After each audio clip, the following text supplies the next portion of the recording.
Our top focus on World DNA, Russian President Vladimir Putin is ready for talks with US President Donald Trump on the Ukraine war. Moscow says it awaits a definitive move from Washington amid the escalating tensions in Ukraine.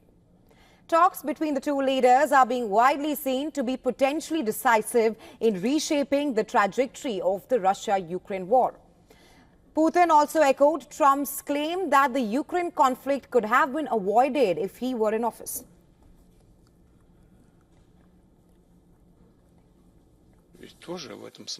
Regarding the issue related to, say, negotiations, also in this sense we have always said, and I want to emphasize this again, we are ready for these negotiations on Ukrainian issues, but there are also questions here that require special attention.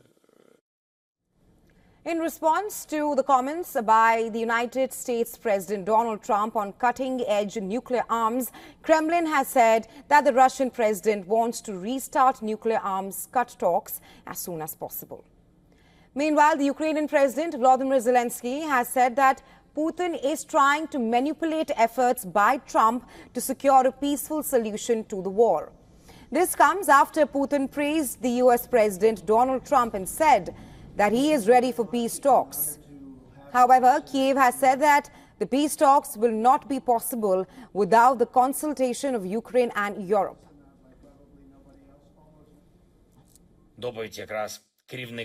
I received the report from the head of the Foreign Intelligence Service on Russia's military potential and Putin's readiness to continue the war and manipulate world leaders. Specifically, he is trying to manipulate the US president's desire to achieve peace. I am confident that no Russian manipulations will succeed any longer. Meanwhile, China has said that it is willing to maintain communications with all the parties after Trump spoke with the Chinese President Xi Jinping. Chinese Foreign Ministry has said that dialogue and negotiations are the only way forward to resolve the Ukraine crisis. Trump and Xi Jinping held talks before Trump took office on January 20th. And well, for more on this, we are now being joined by Dr. Malcolm Davis from Canberra. He's a senior analyst in defense strategy and capability at Australian Strategic Policy Institute. Welcome to World DNA, Dr. Davis.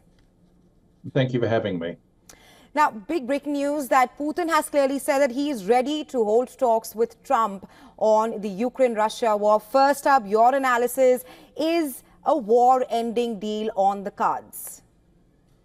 No, in the sense that what Putin's terms are for any ceasefire is that he gets to keep all the territory that he's conquered so far in Ukraine and annexed illegally.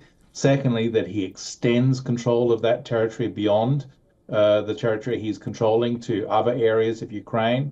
Thirdly, that Ukraine has no way into NATO and has no security guarantees from the West. And ultimately, what that does is it rewards aggression, rewards Russian aggression, and gives Russia time to regroup its forces so that it can launch the war again in a year or two to take more territory. So I am extremely skeptical that this will lead to some sort of just peace coming out of these negotiations. Right, Dr. Davis, you've clearly said that there is no peace on the cards between Ukraine and Russia.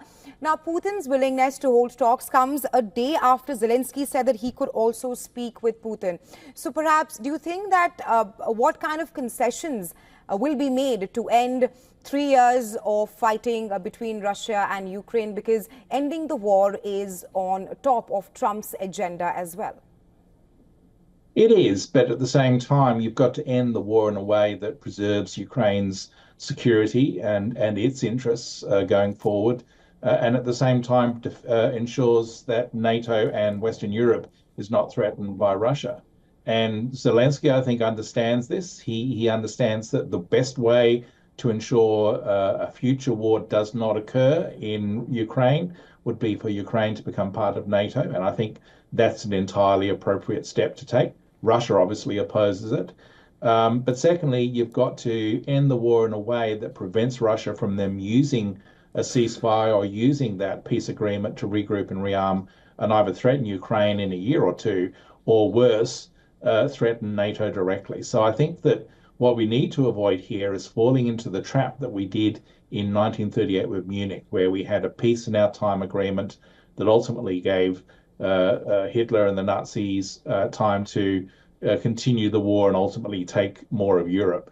We need to avoid repeating the mistakes of history here and ultimately come up with some sort of peace agreement that protects Ukraine's interests, that protects Europe's security, and denies Russia the ability to launch further aggression. What I'm seeing at the moment does none of those things.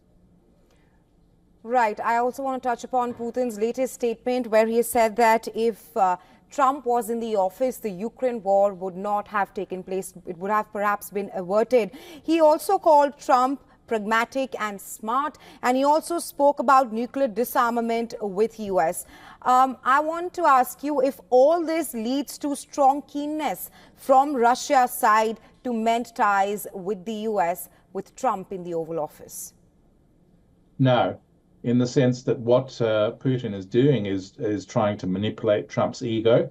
I think if Trump had been in power, Putin still would have invaded Ukraine. It doesn't matter who was in the Oval Office. Putin had every intention and determination to invade Ukraine because he sees Ukraine as part of Russia. He sees this war in Ukraine as merely the first campaign in a wider war to impose a Russian sphere of influence. And ultimately what Putin wants to achieve is to dictate the terms of NATO's capitulation that sees them withdraw from Central and Eastern Europe. So I don't think, Putin would have necessarily held off had Trump been in power. Secondly, in terms of nuclear disarmament, that's simply not going to happen.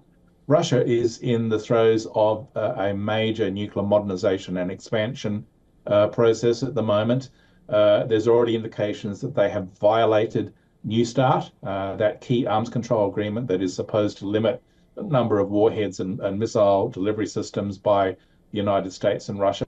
And Russia's already violated that, and they're continuing to expand and modernize their capabilities. And the US obviously is trying to catch up to developments in Russia in that regard. So I think that once again, the notion somehow that Russia is sincere and genuine about nuclear disarmament or nuclear reductions, I think is laughable. Right, Dr. Davis, thank you for joining us on World DNA with your insights. Thank you.